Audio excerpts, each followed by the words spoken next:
I'm just glad to know that I was the default. It was like we couldn't afford a better lawyer, so we're going to go with her.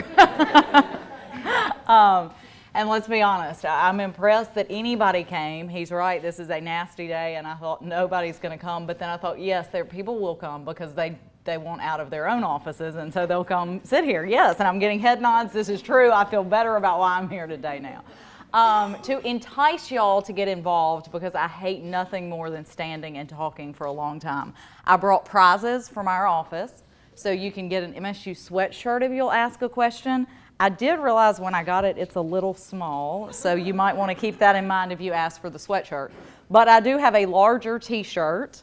I've got this lovely coffee mug, 2 of them actually. Courtney in my office told me they were really ugly mugs, which is why they're left, so sorry if you don't like it. But I do have this more attractive wine glass. Not that anybody drinks alcohol, but in case you're enticed to, there's that.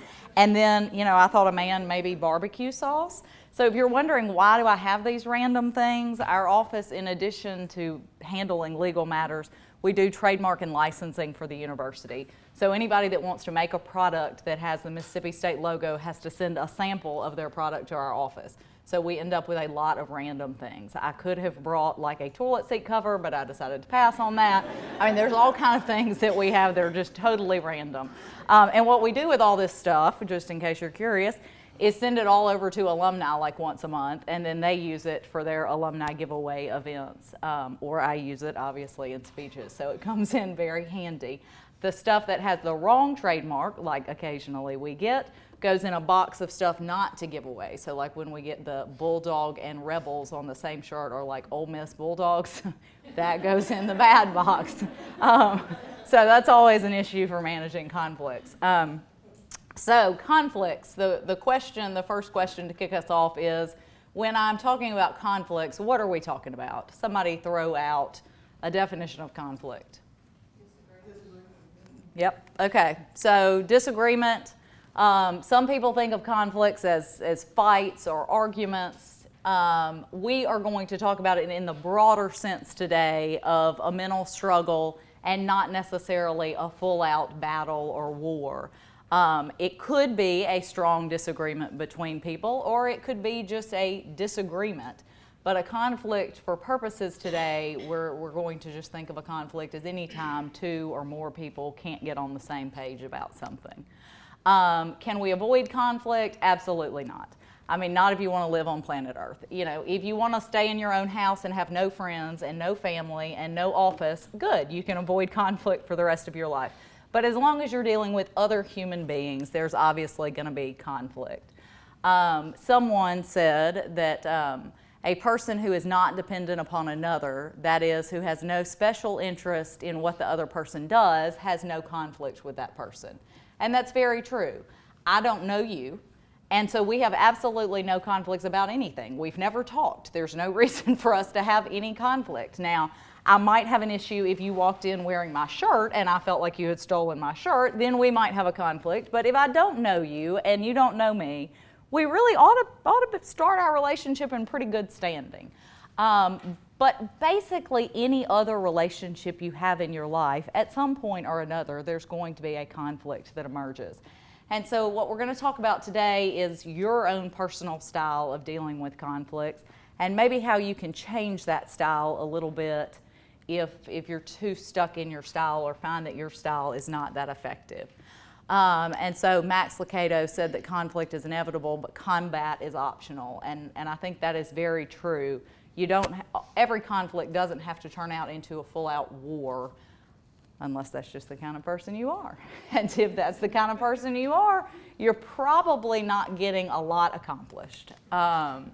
So what does it mean when there is no conflict? I mean, if you work in an office where there's no conflict, or if you're in a household where there's no conflict, it probably means that no one cares, to be honest, which is not, that's not what you want. You don't want everyone to just be completely apathetic about life or about your office or about how things are done in general.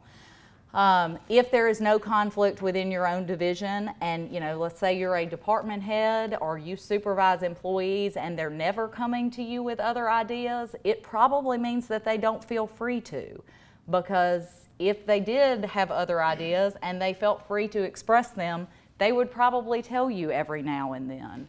And that will be fine if they feel like they can't talk to you for a little while. They may be the model, yes ma'am, yes sir person. But at some point, you're going to want to know, why did everything fall apart? And they're going to be thinking, because you've been doing it the wrong way for like 5 years. Well, I would rather you have told me I was doing it the wrong way for 5 years than just to let it go on. So, you know, if you're thinking right now, gosh, nobody's ever told me I've done anything wrong in my office, you might want to think about your conflict resolution style, because it's probably a sign of a much bigger problem. When conflict festers and doesn't get dealt with, we all know you can have the big explosion at the end, but you can also lose productivity because people can't talk, they can't relate, they can't work together anymore. It tends to lose to loss of respect, loss of enjoyment. I mean, even as far as work is concerned, you tend to like to work less in your environment when there's conflict going on. Most people don't strive on conflict, and so you tend to be less productive, leads to resentment, and obviously to the explosion at the end. I'm going to see if these videos will work. The first video has got one of the classic Office Space scenes. All right, let's see if this will work. Thanks, everybody. Really appreciate it. So this would be avoiding conflict entirely. Now, Milton, don't be greedy. Let's pass it along and make sure everyone gets to be. That time I did with you, and I was told that Just pass. But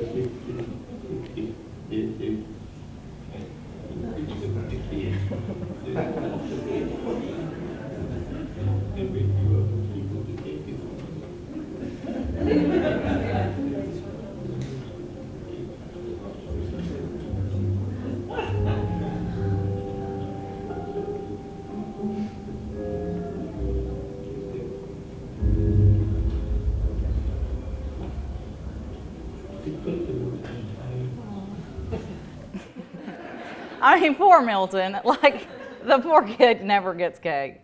The next video, if y'all don't watch that movie, I find it to be very funny, and he is one of the reasons. But the next video shows him with the stapler scene, and if you don't know the stapler scene, just to tell you the end of the scene, because you'll only get to see the beginning, he ends up burning down the building over the stapler.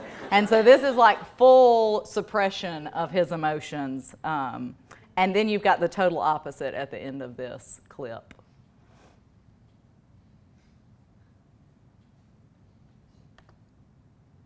But then they switched from the swing line to the Boston stapler, but I kept my swing line stapler because it didn't bind up. Oh, there it is. What? Here, let me just go ahead and get that from you. Great. All right. Were you the last one to use the counter? Yeah, You left it jammed, so why don't you unjam it? Just open the door, read the instructions. is this your stapler? Yeah, can you show you how to use it? No.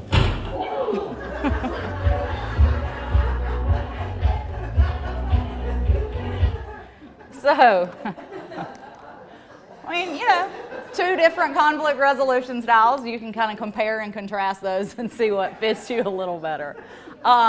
So we don't necessarily want to resolve our conflicts either way. I mean, we don't want to totally avoid them. We don't want to go full out stapling people either. But there are benefits to conflicts, and conflict can be a good thing. I mean, it shows that people care. It shows that people are engaged, that people want to be involved in coming up with a resolution or the best possible solution. It can show you that a problem exists. I mean, you may be going along. In fact, I recently was working perfectly fine, had no idea that there was a conflict until I found out something had happened, and I went, we weren't involved in that at all. And I had no idea that apparently, like, we were having this conflict with another department that I was totally oblivious to. But so it's a good thing. I mean, now we know it exists and we can come up with a way to deal with it. And so there's a lot of creative thinking going on right now about how we're going to handle this conflict. But when you have conflict, it can get you out of the same mold that you've been in, and you can start creatively thinking about ways to fix problems. You know, one of the things that I think we all hear so often is, I don't know, that's just the way it's always been done. And so when something happens that causes that to kind of blow up, it allows you the freedom to back up and say, okay, well, that's always the way it's been done, but is it really the best way to do it? And you can kind of collaboratively work through what might be best. Kind of along the same line, constructive change. And it can enhance commitment, because when you're part of the decision-making team, even if you don't necessarily love the decision that's been made, at least you were heard and you feel like you were part of the decision. And so it may make you a little more committed to the idea or to what you're going to try in your own department. In my own office, is there conflict? We're lawyers. That's kind of what we do. So yes, there is constant conflict between myself and my colleague Brandon, and I wouldn't have it any other way. I mean, if Brandon wasn't going to tell me that he disagreed with me, I've got a slide, what good are we to each other? I mean, if Brandon and I can't say, all right, Brandon, this is what I'm thinking, what do you think? And he looks at me and goes, it's a really bad idea. then what good is it? I mean, if every time I run something by Brandon, he's like, great idea, boss. Well, we have just accomplished nothing. I mean, I'm just bouncing off a wall here. I need Brandon to give me feedback, and I need him to tell me when something I'm doing is a really bad idea. And he comes in my office and says, I'm about to do this, good idea, bad idea, and we work through it together. And that's what I want. I mean, can you really ever trust somebody you work with to give you good input and good insight if they're always saying yes? I mean, maybe you think absolutely because this person's always saying yes, but I would disagree with that. I mean, I would challenge you to really think, don't you want somebody who's willing to tell you when you're making a bad decision? Now, that doesn't mean that they come at you with a stapler. It doesn't mean Brandon and I are throwing stuff at each other. We're not. But there are certainly times when he comes in and says, this is how I think we need to do it, that I say, okay, all right. And then he leaves, and I think about it, and I think about it the next day. And generally, after I've thought about it for a little while, even if I was totally in the other camp, I come around and I'm like, yeah, he's probably right. And he's probably right because he's thought about it from a different angle. I mean, I've been thinking about something for so long and I'm so dead set and I only see it one way. You know, it's important to get other people's perspectives. When Hank Bounds was the commissioner, he came and spoke on campus at one point, and one thing that he said he always likes to do when he hires is hire somebody that is smarter than him and hire somebody who thinks differently than him. And I have thought that was such good advice. And so when we hire people in our office, we try to hire somebody who is different than somebody that we already have. We recently did interviews for an administrative position, and somebody came in and she interviewed and she left, and one of the women in our office said, I really liked her. And I went, yeah, because you're just like her. Y'all are, I mean, they were like two peas in a pod, and I was like, I bet y'all do really like each other. And that's awesome because I like her too, because I like you. It's just, I think we need a little more diversity. And I, of course, didn't say it quite like that. But I do think it's important that we've got different people in our office that think differently and will all bring different ideas to the table. So how do you settle conflict? My children often use paper, rock, scissors. And sometimes that's just freaking effective, let's be honest. I mean, sometimes when you're in an argument and there is no right or wrong, paper, rock, scissors will get it done. But then there is a little more advanced conflict handling model that's been around since like the 70s that will talk about kind of the 5 styles of conflict management. So, you know, are you an accommodating person? Are you always saying, oh, okay, we can do it your way, that's fine, let's do it your way? Do you just avoid it and run away from the conflict? Do you compete? I mean, is every issue worth fighting and going to battle over? Do you compromise and you know, 50-50 is good? Or collaborate and work together? And it's all, as you can see, based on whether your concern is really for yourself or your concern is for somebody else, and then how assertive are you as well. So when we talk about these styles, I want you to kind of think about what personality style you are. There are all kind of quizzes online that you can take, and I thought about printing one off to give everybody to do, but then I thought they'll probably leave, so let's not do that. So no quiz that I'll make everybody take, but it is helpful to kind of think, yeah, this is probably how I handle the conflicts, to think through the pros and cons of each. And I can give you some personal examples of when I personally use all of these conflict models, and when some of them are helpful and when some of them are not so helpful. So accommodating is also kind of called the smiler, like you're the happy person, you're gonna just appease everybody and make everybody happy. In customer service, you think about accommodating, the customer's always right. You know, when we're dealing with students who are unhappy, we want to try to make them happy. We want to try to keep our parents happy. And so a lot of times we're all in the service industry. A lot of times we're trying to accommodate people. I fortunately, and that's good because I'm not really good at this, so I am fortunately not as much in the accommodating business because I'm often in the business of saying, I'm sorry, what you're doing is against the law, and so I'm not going to accommodate you at all. But then we have a lot of times that issues come to our office that we think, okay, well, what this department head is trying to do is illegal, but I'm going to try to accommodate them and come up with a legal way that they can do whatever they want to do. So the problem with using the accommodating style all the time is if you just sit there and say, yes, ma'am, yes, sir, okay. Nobody really knows what you want. Nobody really knows who you are. Nobody knows what your ideas are. And so you just end up kind of being the wallflower that nobody knows. Now, there are certainly times to use this. You know, we're handling a case right now that is about construction. I know how to make an Adirondack chair. I'm kind of proud of myself for that. There's like a website that gives you directions. But past that, my construction skills are zero. So like how to build a building, I don't know. How long it should take to install concrete for the football stadium, don't have a clue. But these are all issues in this lawsuit. So we've hired a construction expert, and what he does is he comes in and tells us, this was done correctly. This should have taken X number of days. It took X number of days. Good, check that off. I'm gonna listen to him, and I'm gonna say, okay, good, go with that, because I have no idea if I'm right or not. So that's an example of a time that, you know, you really do want to accommodate somebody else is the expert. Or there's times when just the issue's not that important to you. You know, I don't care whether the shirt is red or green. Son, just put on a shirt so we can go to church. I mean, come on, like it doesn't matter. If you just have on pants, we're good to get out the door today. That's usually the Sunday mornings at our house. So I accommodate my son a lot when we're trying to get dressed for church. You know, short of wearing pajamas, we're good to go. By the way, we do go to Pine Lake, so that adds a little bit more relaxed flavor than if we were going somewhere else. So, you know, that's one of the times that I am very accommodating. The issue's just not that important to me. As long as he has on a shirt, we're good. It preserves the peace and harmony, and it keeps me from having a meltdown on a Sunday morning, so we're all happy. And because there's some times that I just can't have my way. And I have to recognize that and recognize that, you know, my children are growing up. He's 7. If he wants to wear Spider-Man, you know, I can't have my way all the time. So we'll just let it go.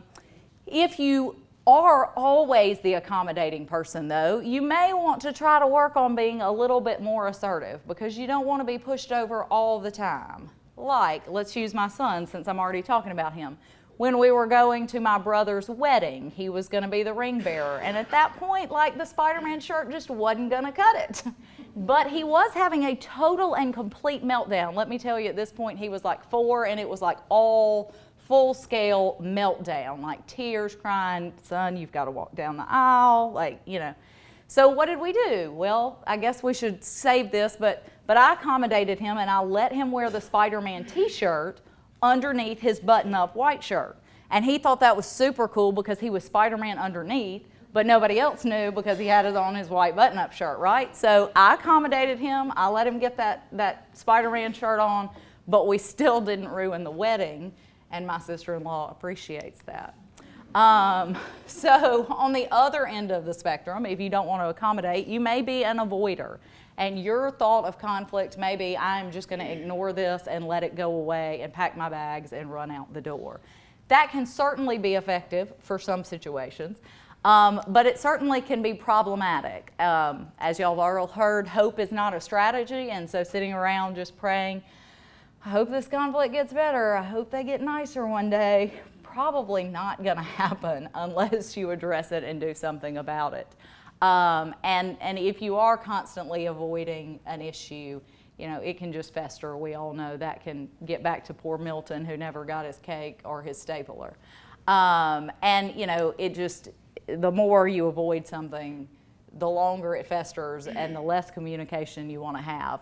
But avoiding an issue can be the best thing to do. Let's say you know there's absolutely no way of winning. It's not worth it. It's not worth the battle. You're going to lose. They're going to do it their way. Then maybe it's not worth having the battle. Maybe it's not worth even bringing up your own ideas because there's no hope of winning. You just need to let this one go. Or sometimes you just need to buy time. I mean, you know there's an issue. You know it needs to be dealt with, but you just don't have the time to devote to it. And so maybe the best thing to do is just not talk about it, table it, and then come back when you're fresh and start something at that point. The third style is competing. You could have the boxer attitude, the win-lose approach. You're just going to go hard at it. The problem with that is you may lose a lot of friends along the way if you're constantly asserting yourself, and you may find yourself surrounded by a lot of people who always say, yes, okay, I'll go along with you, when that's really not what you want to surround yourself with. I mean, I will tell you, when I started practicing law, I kind of thought, like, this is the law, so this is what's going to be followed. Like, this is definitely the way the court's going to rule because that's what the law says, right? I mean, the law says that if Mississippi State had discretion in how they handled something, then we are not guilty. And over the years, I have learned that's not true. Just because the law says it doesn't mean that a judge is going to agree with you. In fact, we had one lawsuit that, I mean, the law was as perfectly on our side as you could have ever hoped for the law to be. And we went and argued the case, and the judge was nice enough to call us back in chambers after it was over. So plaintiff's counsel sitting here, I'm sitting there, and the judge looks at me and goes, Joanne, you're right. The law is absolutely in your favor. You're right. And I'm like, told you, big chest here, I'm right. Yep, I'm feeling good about myself. And then he looks at the plaintiff and says, but your facts are a lot better. And I was like, okay, yeah, we do have bad facts. And he says, so I'm just warning you, Joanne, I'm ruling against you on everything in this case. I suggest you settle it before it goes to trial. And I went, okay. Now, we did have bad facts. And he looked at me and he said, you know, bad facts make bad law. And I went, you're absolutely right. So needless to say, we stopped the boxing on this one, even though we were absolutely right. We stopped the boxing and we went to the compromise stage. Now, this, not to say it's not always effective, it certainly can be effective. I mean, when you need a quick decision, if you're in an emergency, you don't have time to compromise or collaborate, or if you're just right. I mean, you know, if the issue is, something that is a deeply held belief for you, then maybe you are just right and it has to be done this way, regardless. Sometimes, you know, it's just, kids get in the car, we gotta go. It doesn't matter that you wanna talk for another 15 minutes, like we've got to go because there's a deadline coming up. There's no compromise at that point. You are just going to go and you're going to stop delaying. There's also times when maybe you just want to get your mind out. I mean, maybe you just want to clear the air and say everything you have to say. And you're okay if that relationship is severed, or you are okay if y'all don't continue to work together. And that would be another time that this might be appropriate. In my mind, a little bit better solution from avoiding or from trying to box it out might be to try to compromise. Now, a compromise, we always say, one thing that we do as lawyers a lot is we mediate cases. And so we go and, you know, I've got my side, you've got your side, we've got a mediator here, the mediator's going to try to work it out. And the thought and what we always say is it's been a productive mediation when neither side leaves happy. And so, I'll go into a mediation convinced that Mississippi State is not going to pay more than $20,000 for this lawsuit because it is ridiculous, and it'll cost $50,000 to defend the lawsuit, but it's just not worth $50,000, and we're going to pay $20,000. And they'll come in asking for $1.5 million, and at the end of the day, we'll leave and we've paid $45,000. Am I happy about that? No, because I went in saying I was absolutely not going to pay more than $20,000. They came in asking for $1.5 million. They got $45,000. Are they happy? No, but they got a lot more than they probably would have gotten had we gone to trial. And so a mediation is often a compromise, and the reason we're compromising is because, we care. I mean, obviously we care about how much money we pay, but it's not a break the bank. Now, there are some cases that we don't compromise, and we don't compromise because it's a principle issue, because you've sued us based on this, and we know we didn't do it, and we know if we settle with you, it's going to make everybody else want to sue us, and so we're just not going to do it. And so that would be more of a, we're going to stand on our principle and box it out. But generally, if the issues aren't that important, you try to reach a compromise with somebody. The problem, obviously, it could be an easy out and the issue could really matter. There's some things that you just don't want to compromise. You're just either right or wrong. But compromise is effective when both sides have equally important goals. The issue is of moderate importance to you. You don't want to compromise, like I said, if it's something, your religious belief or what you really value or what is really important or central to your office. I mean, if somebody asked me, will I stop giving legal advice to Dr. Keenum? No. I mean, just no. Like, that's my job. That's what he pays me for. That's what I have to do. If somebody comes and says, will you just compromise and let me raise your child half the time and you can raise her the other half? No, she's my daughter. Like, I get her full time, right? I mean, so there's some things we're not willing to compromise about. So probably, in my mind, the best strategy is to try to collaborate with people. But what's the problem with collaboration? It requires a lot of time and a lot of trust. I mean, you really can't collaborate with somebody that you don't trust, because collaboration requires everybody to be open and everybody to talk through things. And, then of course one of the other problems is it's just not worth it if it takes a lot of time. Go to this next slide. This reminds me a lot of MSU and all of our committees. It says we need to form a conflict resolution team to settle the dispute over who should be chosen for our conflict resolution team. And so, that's just like we need a committee to decide who's going to be on this committee on committees. And we need a policy to have a policy on policies. And, that's kind of how we handle things on campus a lot of times, is we have these committees.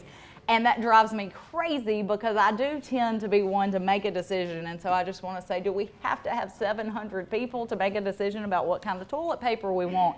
That would be one that is just not worth it. It's just a trivial matter, y'all. Let's just make a decision. But we are a big campus and buy-in is important, and it is important to have lots of different views. And so that's where collaboration is often very helpful. And it truly is helpful for the big picture ideas. I mean, when we're trying to decide something like we were years ago on how to cut budgets, it really is important that we collaborate and work together and come up with a good long-term solution. When we're putting in place new policies, recently we have changed how we handle Title IX and EEO matters as a university, or started changing that process. We're getting buy-in from a lot of people and talking to a lot of people, because when we make this change, it needs to be made correctly. And so when we did the new Title IX policy, Faculty Senate was involved, Staff Council was involved, students were involved, and that was important. We needed athletics to be involved because we really needed to know how to make the system work, and we needed to hear everybody's ideas. It was a really complex thing, and so it was important that we collaborated. One of the best books that I have read on negotiating styles, but I also think of collaborating when I think of this book, is Getting to Yes. This was a book that we had to read as first-year lawyers at my law firm where I used to practice, and I really do think that it was a good book and it had a lot of good points, and I'm going to kind of go through them briefly. But the most important point, I think, of all of them is you focus not on the person, but you focus on the problem. Because a lot of times when you go into a negotiation focusing on the person, you don't get anywhere. I was told when I came, I took over a case from outside counsel because we just had some problems with her. And the other lawyer, when we were settling the case, came up and said, I want to thank you for taking over this case. We never could have gotten it resolved if she was still handling the case. We just couldn't get along enough to get in the same room. And so it had just become such a personal issue that even though it was best for both of our clients to get that case resolved, they were never going to be able to do it because they just couldn't take themselves out of it. And that's a hard thing to do, is to take yourself out of it, but it is often the most effective. And then you've got to think, okay, what are our interests? Like, all right, we're trying to work through this problem and we're trying to figure out how to put together this, this new idea on campus. What is our common goal? Like, what are we actually doing? All right, with minors on campus that internal audit has spent a lot of time working on, what are they trying to do? Well, they're trying to keep kids safe. Now, everybody's got a different idea about how to keep kids safe when they come on campus, but at least we know the mutual goal. I mean, at least we know what the interests are. And then you've got to start thinking, okay, why is this important? Why is this important to me? Why isn't it important to my office? And why is it important to them? So, like, do they have some special interest involved in this? Are they going to get more money if their department's in charge of it? Is she going to get a promotion if it's, if it falls under her? What are the real motivations? And you want to ask that of the other person. I mean, you want to say, well, what are your real goals in this? Now, they might not tell you, but at least get it on the table. And you think through and try to know what their goals are, but ask yourself the same thing, because you want to know, honestly, be honest with yourself about what your real goals and motivations are. And then be prepared. I mean, think through that before you get into the room or into the negotiation. Think through what your goals are. This one I've always struggled with. I mean, they advocate that you need to have some objective criteria to solve a problem. I agree, that's great, but let's be honest. How many people sit down and say, now we're going to solve this problem by rating it on a scale of 1 to 10?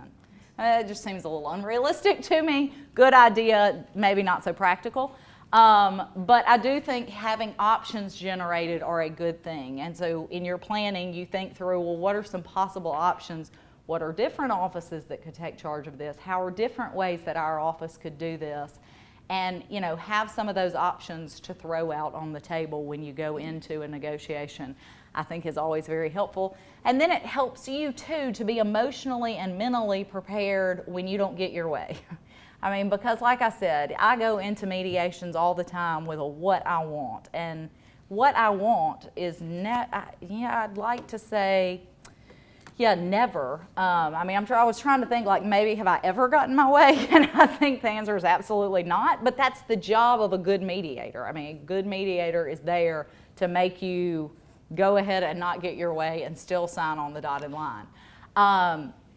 So you have to have different options. And if you've already thought through, okay, what's the worst case scenario? What's the worst thing that I would agree to? Then you're a little more mentally prepared to accept that at the end of the day. So generating options, I think, is beneficial. Just some general tips. I liked this quote, it takes both sides to build a bridge. You obviously can't do it all by yourself. Listen to people when you're talking to them and when you have a conflict, and really listen to them. One of the best people I have ever fought with, I didn't realize that he was doing this like the first 10 fights that we had, but I did eventually catch on. But he would say, okay, is there anything else? Well, heck yeah, there's something else. Let me tell you what else I'm mad about. Okay.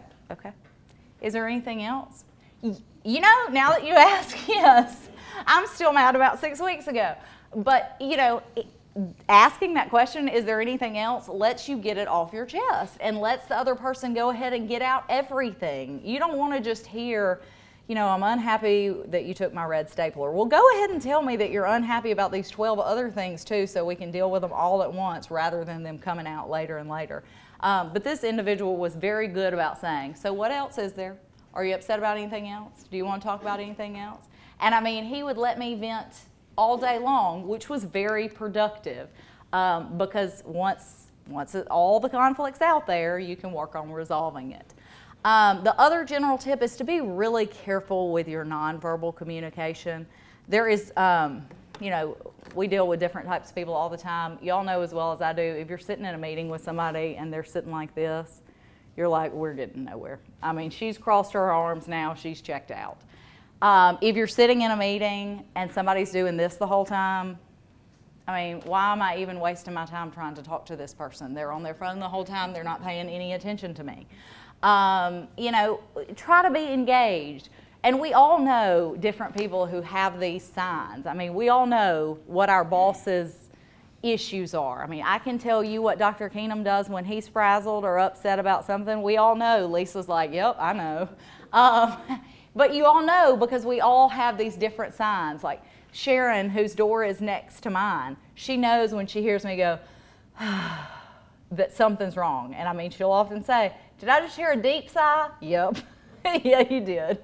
It's just one of those deep sigh kind of days. So, we all have our own nonverbal cues, and paying attention to other people's nonverbal cues is important, but it's really more important to pay attention to your own nonverbal cues because you're telling people a lot by how you're sitting there and how you're looking at them and how engaged you are. Just some other little tips. Stay focused on the issue. Don't drag up the past. Like I just admitted a few minutes ago, I'm bad at that. I mean, it's hard to not drag up the past when you're in a conflict, but especially when you're in work conflicts, it's very important that you do let go of things and not bring up, well, you wouldn't let me have the office that I wanted 2.5 years ago. I mean, what good is that going to do? Like you're in the office now, move on with it. Try to see the other person's point of view because most people really do have a legitimate argument on the other side of yours, and if you'll try, it helps. And I think one of the most important things is to accept responsibility because none of us are perfect, and so if you can go into a conflict saying, I'm sorry, I was a really, yesterday, and I understand that I probably upset you, and I'm sorry, here's what's happening. I think that helps to have people go in accepting responsibility and owning what you might have contributed to the conflict. And then sometimes we all need to take time outs. I mean, my daughter, when she started getting to that tyrant kind of age that girls get to, I started saying, honey, why don't you go take a personal time out and then come on back? Now, she is old enough that we're not sitting in a timeout chair anymore, but sometimes the two of us just might kill each other if we stay in the room together any longer because we are just alike and we are both very strong personalities. And so sometimes I'll have to look at her and say, I love you so much, honey. I'll come back and talk to you in a few minutes. And then I just go in the bathroom, close the door, and have some personal time because we're going to kill each other if I stay in there and we keep arguing, and there's just no point in that. It's not productive. And so sometimes we just all need to have our own personal time outs. In work, there are certainly times when you've got those issues, and what you don't want to say to your supervisor or to your employee when they're very unhappy is, get out of my office. That's probably not the most productive thing to do. But what might be productive to do is to say, I really have a lot of respect for you, and I should respect you, but I'm going to need 5 minutes to cool off before I can come back and talk to you about this. And so then you're showing them respect, and you're saying, I respect you, and I want to listen to everything you're saying, but I'm too upset right now to hear you. Like I'm just not at the point, anything you say is not going to sink in. And so give yourself a few minutes. And then the old standard, it's not you, it's me. When you're breaking up with somebody, it's not you, it's me. That is effective in an argument. It is effective in a conflict. It might, sometimes help diffuse things. And then ask for help if needed. I mean, if you just can't get through your issue with your supervisor, ask for help. If you just can't get through your issue with your coworker, then you do have a supervisor that you can go to that will hopefully be someone that can help you resolve conflict. And, in that vein, on campus, we've got a lot of conflict resources. You've got your direct supervisor, you've got HR, you've got ethics line, and we have an ombudsman now. Does anybody know that we have an ombudsman or what that person would do? 1 person, 2 people? Okay, like a handful.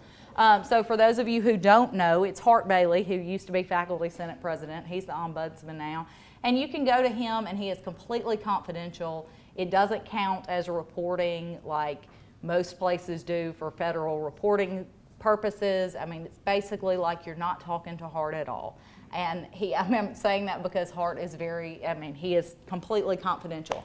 And you can say, this is the problem I'm having, and he can tell you who the best person to go talk to is, or help you try to work out that problem. So he is a good resource for faculty and staff.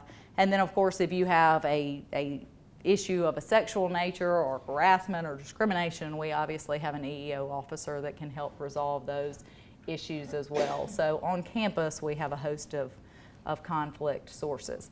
So that's as good as it gets, but I do have these lovely 6 prizes, and since no one's asked a question yet, I'm gonna just start calling on people to throw out prizes too. So somebody has to have something, right? Like, who wants the t-shirt? Okay, that's an easy one, but you'll still get a t-shirt. Do you want the t-shirt, or you can pick your prize? I mean, this is like pick a prize day. Okay. The EEO officer is Brett Harvey.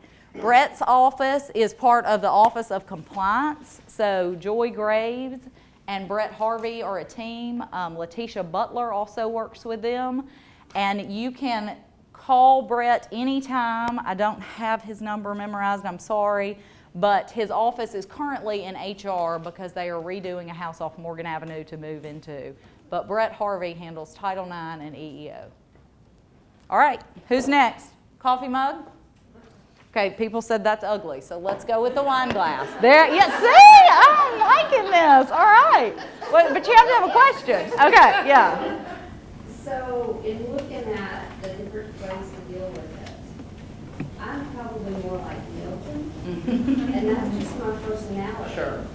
And so, I mean, it's an effort for me to deal with conflict. Yeah.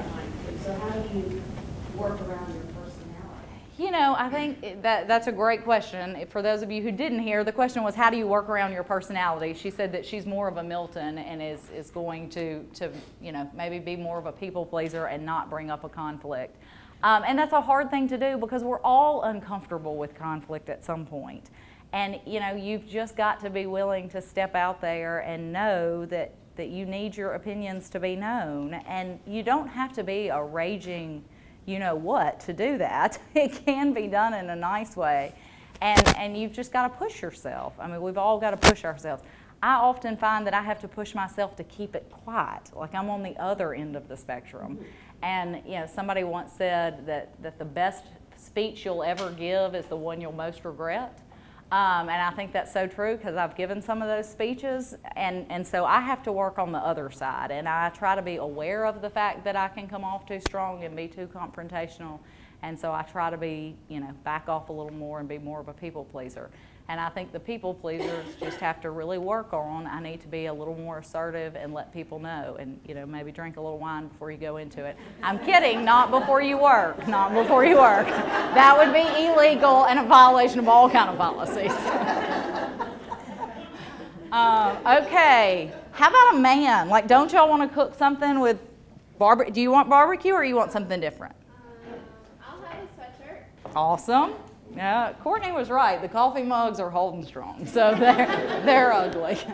I didn't even ask my question. Yeah, I know. I'm trusting you. See, I've got faith in you here. We could collaborate. Okay, so my question is sort of twofold. I am also much more of a people pleaser, but I'm trying to be more assertive. So a few times when I've been more assertive, I've been completely shot down. So it's very discouraging. Sure. And then on the other side of that, when I have been more assertive, I haven't seen any change at all. So in both situations, it's been very discouraging, and I feel like I'm not getting anywhere. Understood completely. Because I am, like I said, I am more assertive, and a lot of times it absolutely leads to nowhere. And that can be one of the most frustrating and disheartening parts of your job or, you know, personal relationships. But I really do think you just stick with it. And so you continue to try to say, you know, I I respect your opinion, but here's what I think about this. And it may not work all the time, but I think you just have to stay at it and don't give up and don't think it's not even worth me saying anything because it's never going to matter. You know, at least you've said it. And so there is some comfort in knowing, well, at least I've said it, and if it all falls apart and comes out the wrong way, well, at least I told you so. I mean, you know, there's that. I mean, we recently were putting on a fundraiser and for Palmer Home, and we told them, like, this is how it needed to be done, and they did it a different way. And when the night went on and somebody came up and said, you know, we really need a second bar, and it's hard to get to the food, I went, yeah, told you so. I didn't actually say that, but I thought it a lot. And since I'm still thinking about it today, you can tell I'm still thinking about it. So there is some personal satisfaction in just getting your statement out there, even if it doesn't lead to a result, because you know at the end of the day, well, at least I said it, and at least I can, you know that I've made my voice heard. So stick with it. All right, come on. Doesn't somebody want an ugly coffee mug? Oh, thanks. Question. So what if you're trying to compromise with a group that is running away? Compromise with a group that's not willing to compromise? I mean, they're just avoiding the situation entirely. Yeah, I mean, I think at that point, all you can do is stick with it and try and go to them and say, you know, I want to work with y'all. We've got to reach an agreement on this. We've got to work together. I really want this to be productive. How can we make it happen? And let them start giving you some ideas. But there's nothing worse than trying to fight with somebody who's not going to fight with you. Because you're right. I mean, how do you get them engaged if they've completely checked out? And other than stick with it and continue to try, I don't know the answer unless there is some supervisor that can get involved at that point and say, no, you have to go work this out. I mean, you know, if you have, in my situation, you know, I've got a wonderful boss, and I know I can go to Dr. Keenum and say, you know, Dr. Keenum, and this is so not true because I love David Shaw, let me get that on the record, he is a great VP. But if we totally disagreed, I would feel comfortable going to Dr. Keenum and saying, Dr. Keenum, I'm trying to work with Dr. Shaw on this, and he keeps ignoring me and flying off to Italy every time I try to talk to him. And now the flying to Italy part would be right. But you know, I've got that relationship, and I do feel that I could go to him and say, I really need you to help get us in the same room and get this worked out. And then, you know, on a personal note, if you've got somebody who's continuing to run away, maybe it's best to just let them run away. But if it's somebody you can't avoid, then again, hopefully you've got a third person friend who can sit y'all all down together and try to work it out. Or, you know, with my mother, who is, you know, was my best friend before she passed away. Thank God we had my father, who, when we had wars and wanted to kill each other, my father was the mediator that would say, no, y'all sit down together, and, you know, even if one of us or I was ready to run away, he would keep us all at home. So you always hope there's that third party you can come in and ask for help. She gets coffee mug. How about barbecue sauce? Oh, you want the other coffee mug? That's good. I'm glad. I'm going to tell Courtney those win after all. Okay, how do you get a person, when you're dealing with conflict, not to focus on the personal and focus on only the conflict? Yes, so that is a hard thing to do. Easier said than done, right? And I think you just have to keep telling that person, I know that you don't like me. I understand, and I know that you're mad at me, and I know that I have hurt your feelings, and I am so sorry. So that's the own it part, like take responsibility for your part in that. Even if you really don't have a part in that, you know, go ahead and it's not you, it's me. I understand that. I know this is my fault, but I need you to work with me because this issue's still out there. And even though you hate me, we've got to come up with a way to fix this for the university, or we've got to come up with a way to fix this for our child, you know. We may not get along, but that doesn't mean this issue doesn't have to be resolved. And I think the more and more you can repeat that, the more effective it tends to be. Now, like I said earlier, there are sometimes you just find yourself with somebody that you just can't ever, no matter what you do, it is not going to get worked out. And then I think at that point, the best thing you can do is remove yourself. And so, there are some people on campus that I just know Brandon has a better relationship with. Not that I don't have a good relationship with him, but he just has a better relationship, and vice versa. And so often in those times when I need this person to really understand why this is important, I'll say, hey, Brandon, can you call so-and-so? Because I think they'll take it better coming from you.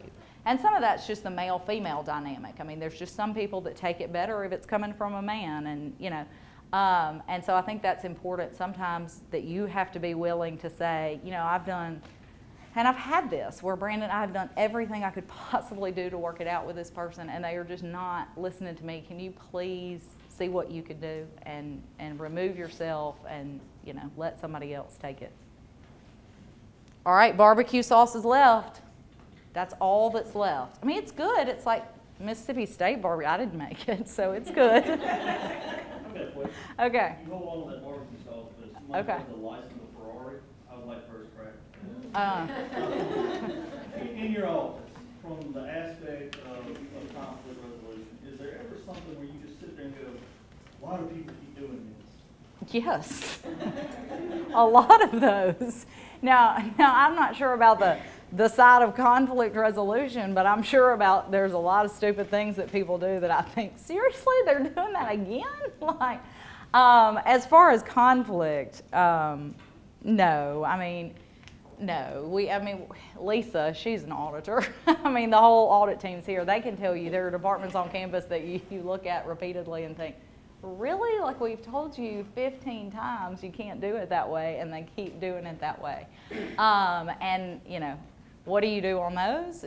Again, you hope that there's a supervisor that you can go to and pull them in, and hopefully they will change it at that point. So, but there's still barbecue sauce up for grabs before we wrap it up. Okay. So this is kind of going back to 2 questions ago, and I know that you said remove yourself and try to have someone else sort of take over based on any sort of interpersonal dynamics that are another adequate approach.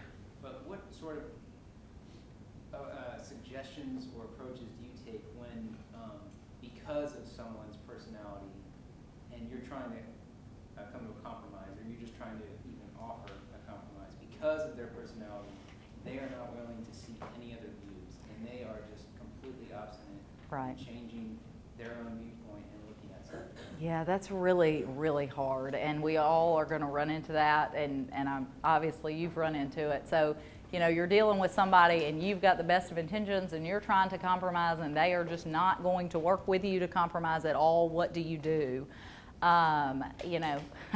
pray there's somebody else you can work with, but there's probably not. I mean, that's probably the only person that you can talk to about the issue. You hope that there is somebody else that they listen to more than you, that you can go to and say, I'm really having this issue. Are you having any similar issue? If so, would you mention that you're having the same issue so this person will know that it's not just me, it's not just a personality issue with me, that this is really a systemic problem, and hope that person will see more than one person coming to them with this problem. But if they're just not willing to change at some point, then maybe is it something you can just accommodate them and just put your hands up and say, okay, it's not that important. Sometimes you have to give and accommodate somebody on something that doesn't matter that much to you, so that when the bigger picture issue does come up, you haven't gone to battle on everything. And maybe if you can accommodate on this issue, then on the next issue you'll say, remember when we disagreed about that last month and I just went along with it and let you have your way? Well, I'm telling you this month that this really matters to me and I need you to help me out this time. We went along with what you wanted the last time, but this time this really matters. You've really crossed a line. And good luck. Barbecue sauce. All right, does anybody have a non-prize awarding question? Although there's a bottle of water, I could give you that. Short of that, I'm keeping my coat because it's cold outside. So anybody else have a question? Either for or not for a bottle of water? And thank y'all. I know that the prizes induce the questions, but I really appreciate you asking questions. It's always better to have a conversation. So if anybody does have anything, y'all are welcome to call my office. It's 8131, and I'm in Allen Hall still if anybody ever has an issue they want to talk about. So thank y'all for your time. Thank you for coming.